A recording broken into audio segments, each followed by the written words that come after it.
Los habitantes de la antigua Grecia se llamaban a sí mismos helenos y a su tierra, Grecia, la llamaban la Hélade. El territorio de la Grecia antigua coincide aproximadamente con el actual, pero para completar el mundo helénico es preciso añadir las costas egeas de Asia Menor, así como las del sur de Italia y la isla de Sicilia. La historia y la cultura griegas están íntimamente relacionadas con el paisaje. La Grecia continental es prácticamente una cadena montañosa que se hunde en el mar Egeo, cuyas numerosas islas no son más que las cimas de esta cordillera sumergida. Este fenómeno ha dado lugar a unas líneas costeras muy recortadas y abruptas, con abundantes penínsulas y pequeñas islas próximas, además de unos valles interiores cerrados y de difícil acceso. Las llanuras, por el contrario, son escasas y de pequeña extensión. El nexo de unión de estas diferentes áreas es el mar, vía de enlace de los distintos territorios y factor de expansión del mundo griego.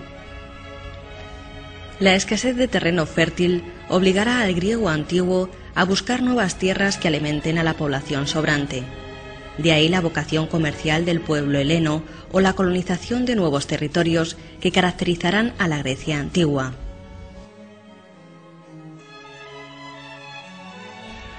Pero el paisaje griego, con ser importante, no ayuda por sí solo a explicar el maravilloso legado cultural helénico. El racionalismo como actitud ante la vida, la consideración del hombre como medida de todas las cosas, el amor a la belleza, un elevado sentido estético y la democracia como sistema político son valores espirituales presentes en nuestro mundo. Genofonte dirá en el siglo IV: opino que es justo favorecer al pueblo en general en detrimento de los nobles y los ricos, porque es el pueblo quien al dar los hombres para la marina y el comercio constituye la fuerza de Atenas. En consecuencia, justo es que participe de los cargos que dependen de una elección. Estos valores, sin duda una deuda reconocible con el mundo griego, no surgen de manera repentina, sino que son el fruto de evolución de casi 3000 años. Durante estos 3 milenios, pueblos diferentes poblaron las tierras de la Hélade. Desde el año 3000 a.C., en que finaliza el Neolítico, hasta el 1100 antes de nuestra era, se desarrolla la Edad del Bronce. En esta etapa emergen sucesivamente 3 grandes culturas. La primera, la cicládica, tiene como característica principal el desarrollo de un floreciente comercio. Mucho más importante será la cultura minoica, cuyo núcleo es la isla de Creta. Alrededor del 1900 a.C. surgen grandiosos palacios en Nosos y Festo, imponentes residencias reales con cientos de habitaciones, algunas de ellas bellísimamente decoradas con frescos vivos y coloristas.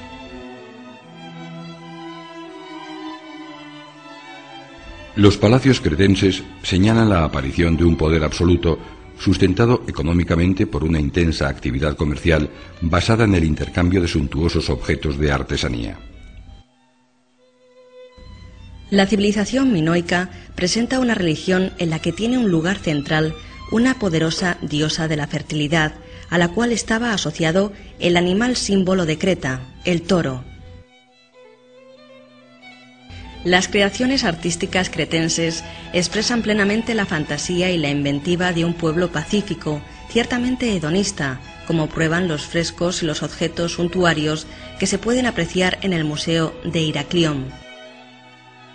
Alrededor del año 1450 a.C., la explosión de un volcán en la isla de Tera provocó un grave cataclismo que afectó a toda la región y debilitó especialmente a Creta, que a partir de entonces no pudo ofrecer resistencia en la expansión micénica. La micénica, la tercera gran cultura de la Edad del Bronce en Grecia, debe su nombre a Micenas, la principal ciudad de los aqueos. Estos, un pueblo de pastores guerreros siempre en busca de pastos para sus rebaños, ocupan la Grecia continental y el Peloponeso entre los años 2000 y 1600 a.C. Los aqueos traen consigo la doma del caballo, el carro de guerra y las espadas largas de bronce. Las ciudades-estado propias de su momento de máximo apogeo, entre el 1600 y el 1100 a.C., como Micenas o Tirinto, se rodean de poderosas murallas, como corresponde a una cultura guerrera, y en ella se impone una rígida pirámide social sustentada por una notable producción de objetos suntuarios con los que comerciarán en todo el Egeo y el Mediterráneo oriental. Con la invasión de los dorios acabó la cultura micénica y la Edad del Bronce, dando paso a la Edad del Hierro allá por el siglo XI a.C. Entre los años 900 y 725 a.C., un lento crecimiento demográfico y económico consolida las nacientes polis o ciudades-estado griegas. Atenas, Argos, Corinto y las ciudades de Eubea, entre otras, irrumpen en la escena del comercio mediterráneo gracias a sus refinadas producciones cerámicas y de metal y a las exportaciones de aceite y vino. La expansión comercial de estas ciudades hizo que hacia el siglo IX antes de nuestra era diera comienzo la fundación de colonias por todo el Mediterráneo, desde el Mar Negro hasta Iberia y desde el norte de África hasta las costas francesas, buscando el beneficio del trasiego mercantil. El siglo VI a.C. constituye la etapa de consolidación del carácter griego, sobre todo a partir de la gran prueba que supone su enfrentamiento con los persas en las guerras médicas. Entonces Grecia entró de lleno en la etapa de madurez, lo que conocemos como el período clásico de la antigüedad. El siglo V, tras las victorias sobre los persas en las batallas de Maratón y Salamina, significó la etapa de apogeo del mundo griego. Las ciudades eran gobernadas en su mayoría por sistemas democráticos, mientras que la artesanía y el comercio alcanzaron sus más altas cotas. También en esta centuria continúa la consolidación de los santuarios panhelénicos de Delfos y Olimpia como centros religiosos, además de como sedes de competiciones deportivas y literario-teatrales que atraen a competidores de todo el mundo conocido. En Delfos y en Olimpia, las poleis encuentran una sede diplomática común, un espacio en el que solventar sus diferencias y conflictos. Esto es especialmente significativo en el caso de Olimpia, donde los Juegos Atléticos y Culturales, celebrados durante 7 días cada 4 años, provocan una tregua militar de obligado cumplimiento para todas las ciudades. Los vencedores, considerados héroes, semidioses, competían en deportes diversos, sabedores de que su éxito les prestigiaba no solo a ellos, sino también a su polis de origen. En Atenas, la gran ciudad del período clásico, el dirigente Pericles gobernó entre los años 461 y 429 a.C., dando su nombre a todo el siglo por el prestigio que consiguió para su ciudad. A su intervención personal se debe el maravilloso conjunto arquitectónico de la Acrópolis, la obra cumbre del arte clásico, con sus majestuosos propileos, el deslumbrante Erecteion y el fabuloso Partenón, templo dedicado a Atenea Partenos, la diosa protectora de la ciudad. Grecia se encuentra durante el período clásico en su máximo esplendor económico, cultural y artístico. Arquitectos y escultores persiguen el ideal de belleza y lo encuentran en la proporción, el equilibrio, la medida y la armonía. Los escultores trabajan y estudian minuciosamente la forma de representar las medidas perfectas, los cuerpos ideales conforme al canon griego. Como resultado, atletas, dioses y héroes salen del cincel de los artistas manifestando una naturalidad más aparente que real, pues todo ha sido sabiamente calculado.